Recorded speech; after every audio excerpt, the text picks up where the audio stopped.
Assalamualaikum warahmatullahi wabarakatuh. Apa kabar sobat sekalian? Semoga baik-baik saja. Jumpa lagi di channel Rahmat Muni. Kali ini kita akan membahas berita hangat dan masih hangat berbincangkan, yaitu tentang RKUHP yang disahkan menjadi undang-undang. Dan tentu saja banyak sekali pasal kontroversi yang paradigmanya terkesan lebih akan sifatnya represif dan memidanakan rakyat dalam melakukan penyampaian pendapat. Dan juga anehnya ya, kalau kita melihat pasal yang kontroversi untuk masalah korupsi ya, justru pidananya malah diturunkan. Ini ada juga yang kritik pedas dari Rocky Gerung ya. Rocky Gerung beri kritik pedas kepada pembuat RKUHP. Ahli hukum bodoh ini dikasih pesan oleh istana. Langsung saja kita baca dan kita ulas sesuai yang dilansir oleh Konten Jatim, Jakarta. Pengamat politik Rocky Gerung membahas polemik dari Undang-Undang Hukum Pidana yang mengesahkan beberapa pasal kontra seperti pasal penghinaan presiden. Merujuk kepada para pembuat pasal tersebut, ia mengatakan bahwa ahli-ahli hukum yang ikut ke dalam pembuatan undang-undang itu terbilang bodoh. Ahli-ahli hukum bodoh ini, dungu itu, seolah-olah sudah dipesankan oleh istana untuk kasih contoh-contoh yang makin lama makin kacau, kata Rocky, dikutip dari video yang ia unggah di kanal YouTube pribadinya pada Selasa 6 Desember 2022.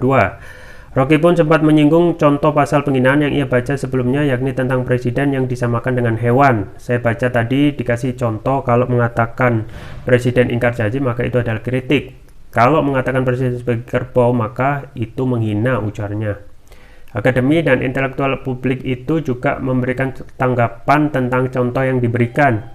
Menurutnya, presiden yang disamakan dengan kerbau dalam bekerja bukan termasuk penghinaan kepada presiden. Itu bukan menghina presiden, itu menghina kerbau, ucapnya.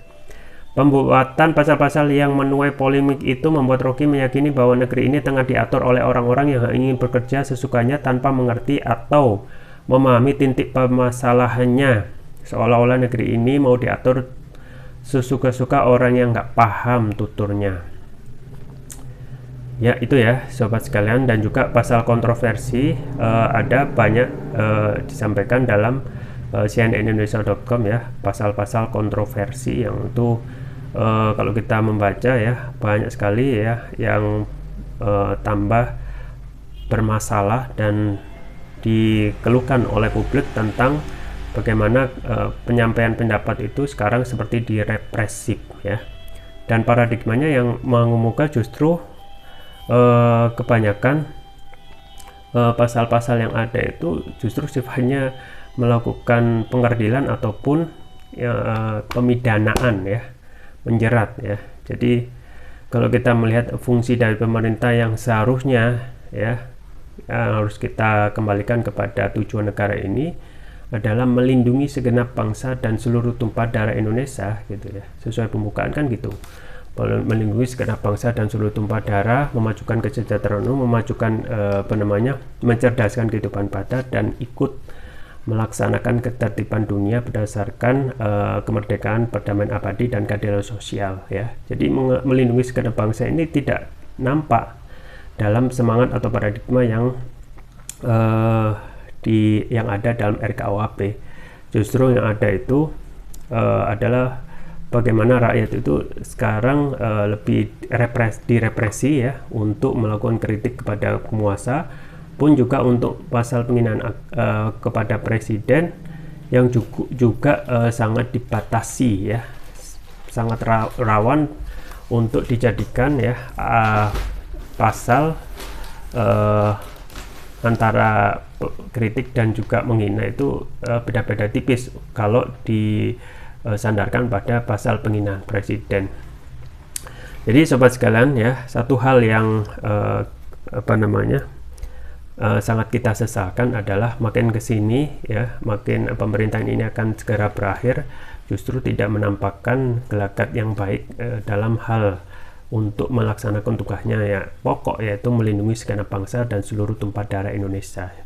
Yang ada adalah pengkerdilan dan juga pembatasan yang sifatnya koersif ya dalam hal melakukan kritik dan juga pendapat di muka umum. Sama sekali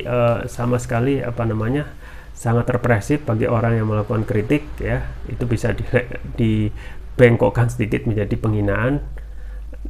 Nah itu juga sangat mudah sekali ya, seseorang itu melaporkan ya, padahal tidak mempunyai legal standing. Nah itulah adalah yang kita harus paham, itu adalah produk paradigma hukum buatan Belanda ya. Dari dulu hingga sekarang kita ketahui pemikiran hukum-hukum peninggalan Belanda ya seperti itu ya. Ini aneh ya, padahal kita ketahui Belanda itu penjajah dan itu sudah pergi puluhan tahun dari negeri ini, tetapi paradigmanya masih dipakai ya, dari dari penjeratan ya, pemidanaan ya, yang seharusnya itu tidak terjadi ya bagi pemerintah yang harusnya bisa mengayomi, melindungi ya, tidak menciptakan perasaan takut di tengah-tengah masyarakat. Justru ini berkebalikan. Kita seakan ya pada rezim sekarang itu harus hati-hati ya, hati-hati ya dengan adanya slip lidah ya, yang bisa saja dimanfaatkan oleh orang yang tidak senang atau yang menjadi oposisi dari pemerintah yang juga mengkritik, itu bisa disalahgunakan ataupun dipidanakan dengan pasal-pasal yang RKUHP ini ya. Misalnya yang sebelumnya yang sudah sering adalah pasal tentang ITE, dan kemudian juga akan diperkuat dengan pasal RKUHP yang niatnya dari awal ini adalah mengkritik, malah dipersangkakan dengan pasal penghinaan. Tergantung siapa yang melakukan penafsiran, karena ini sifatnya karet, makanya itu banyak menjadi kontroversi dan dikritik oleh banyak pihak. Nah inilah ya produk hukum buatan manusia, termasuk produk hukum buatan Belanda, yang sampai kapanpun tidak akan bisa memberikan keadilan seadil-adilnya bagi rakyat, yang seharusnya itu menjadi tugas utama bagi pemerintah. Nah kita ketahui pemerintah tinggal sisa masa pemerintahan ini 2 tahun ya, masih ada PR, dan kita ketahui kesejahteraan itu masih jauh panggang dari api.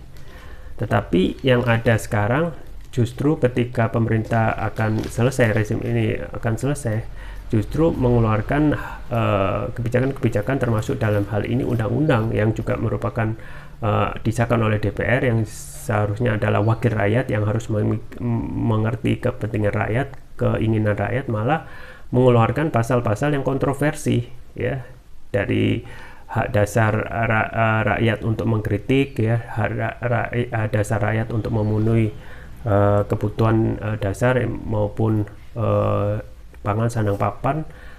Justru yang ada adalah mengeluarkan kebijakan yang merugikan rakyat, termasuk dalam hal ini ya menyampaikan pendapat ya yang berbeda dengan berbeda pendapat dengan apa yang dikeluarkan oleh pemerintah. Itu sangat mudah sekali dikriminalisasi ya. Kita misalnya yang mengkritik undang-undang Omnibus Law ya, yang kemarin sangat mudah sekali dikriminalisasi ya, ditahan dan lain sebagainya.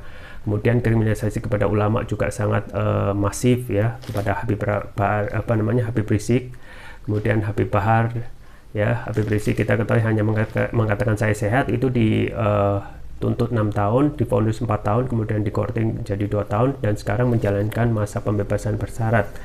Nah pada ceramahnya Habib Rizik merasa sangat khawatir ya untuk menjalankan pembebasan bersyarat ini, karena bisa jadi ya kita itu melakukan aktivitas kita sebagai seorang dai, melakukan dakwah ataupun melakukan aksi yang aksi demo itu yang seharusnya masih konstitusional, bisa berbalik menjadi tindak pidana ya oleh ya orang-orang yang tidak suka dengan Habib Rizik misalnya. Nah ini hal yang aneh. Kita merasa khawatir, bisa takut di negeri sendiri yang kita ketahui kita makan di negeri ini, minum di tanah air ini ya, tetapi kita merasa ada kecemasan ya dan lain sebagainya. Nah itu adalah sampai kapanpun ya, sampai kapanpun kita ketahui undang-undang buatan Belanda ya, yang paradigma dipakai terus-menerus dalam RKUHP ini, justru untuk di negara asalnya tidak pernah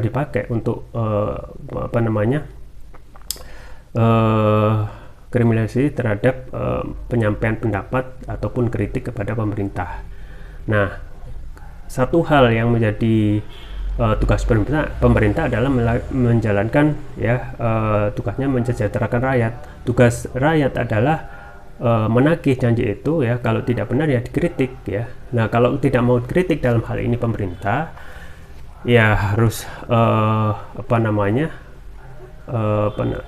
mengundurkan diri ya, karena salah satu hal ya, ketika sudah menjadi pejabat ataupun menjadi bagian pemerintah harus mau dikritik ya, karena semua fasilitas ya dan semua resource itu semuanya dibiayai oleh rakyat, jadi harus mau dikritik. Kalau nggak mau dikritik ya turun dari pemerintahan, dan juga jangan jadi pejabat gitu ya.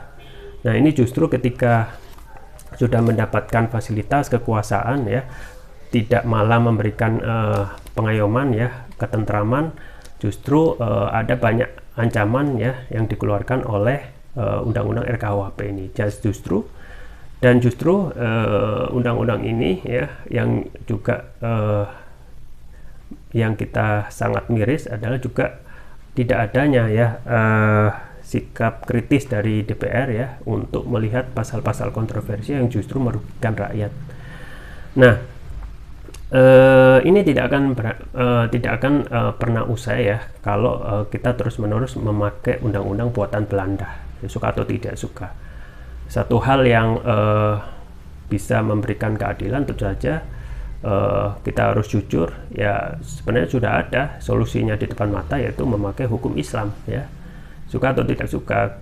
Nah, ini kadang kalau kita mengatakan memakai hukum Islam, kadang kita juga merasa alergi. Ini permasalahannya.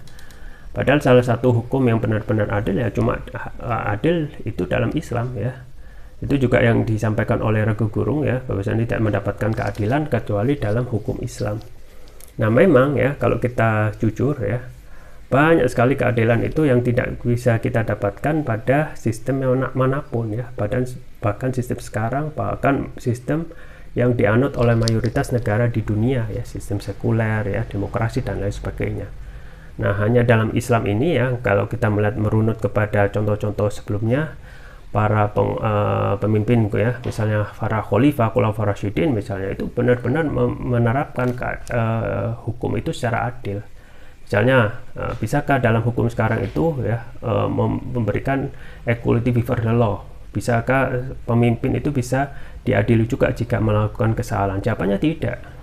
Nah, beda dengan misalnya kalau kita melihat sejarah Islam ya, Islam itu sejak khulafaur rasyidin hingga terakhir adalah kekhilafan Utsmani itu ya, berarti membentang 1400 tahun ya.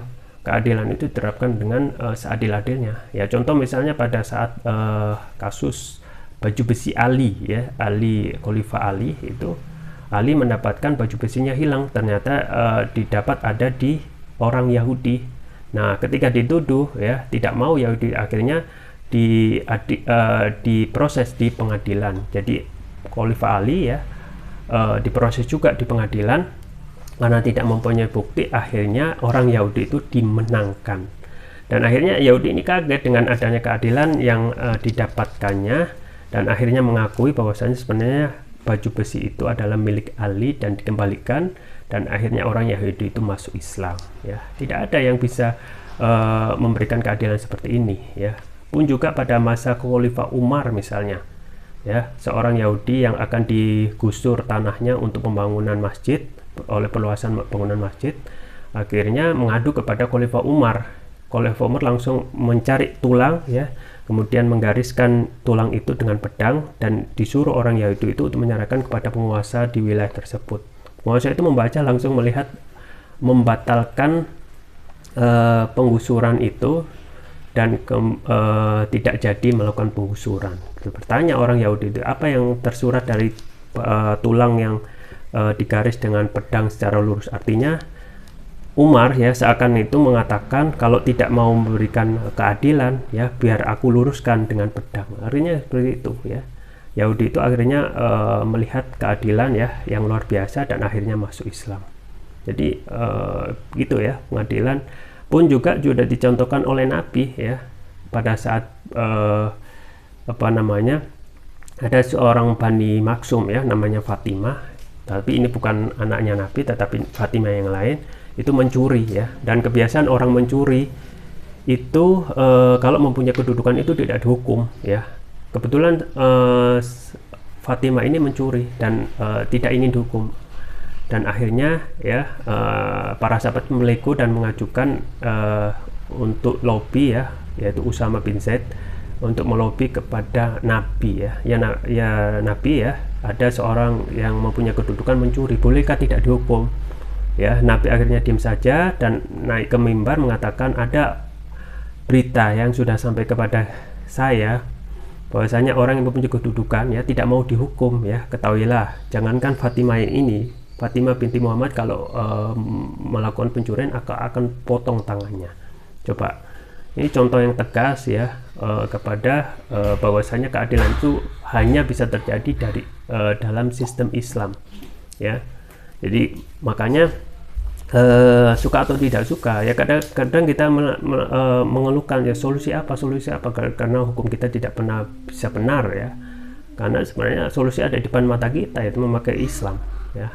Selama itu tidak akan memakai Islam ya, sampai kapanpun hukum itu tidak bisa memberikan keadilan ya. Itu bisa dipegang kata-kata itu ya.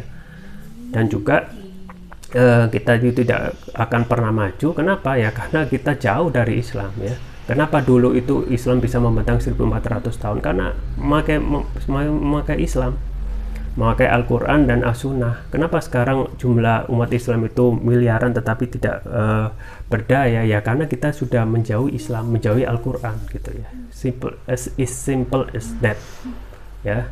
Jadi selama pemerintahan ataupun undang-undang itu buatan ya manusia, termasuk sekarang peninggalan Belanda, justru tidak akan bisa memberikan keadilan ya, justru terus-menerus akan menimbulkan permasalahan. Yang seharusnya tugas pemerintah adalah melindungi segenap bangsa ya, itu tidak akan terwujud ketika sistem yang dipakai sekarang, sistem sekarang sekular demokrasi dan tidak memandang solusi yang lebih kafah ataupun menyeluruh, yaitu solusi Islam. Kan dalam Islam sudah kita untuk disuruh oleh Allah SWT untuk masuk Islam secara kafah. Ya ayyuhalladzina amanu udkhulu fis-silmi kafah, Al-Baqarah 208 ya. Terus masuk Islam secara kafah, dan itu terbukti ketika Islam itu dipakai secara menyeluruh, maka dari segi ekonomi ya, politik ya, sosial, pendidikan lain sebagainya, maka Islam bisa berjaya.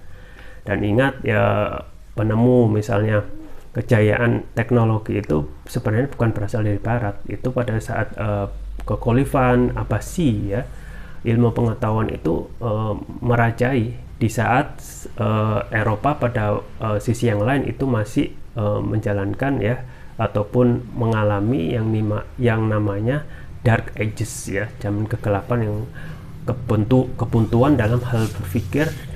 Dan di satu sisi ya, Islam itu percaya dengan Islamnya dengan memakai Al-Quran dan Sunnah ya. Semoga ini bisa mencerahkan. Itu saja yang bisa saya sampaikan, semoga bermanfaat. Jangan lupa like, share, dan subscribe. Sampai jumpa lagi. Wassalamualaikum warahmatullahi wabarakatuh.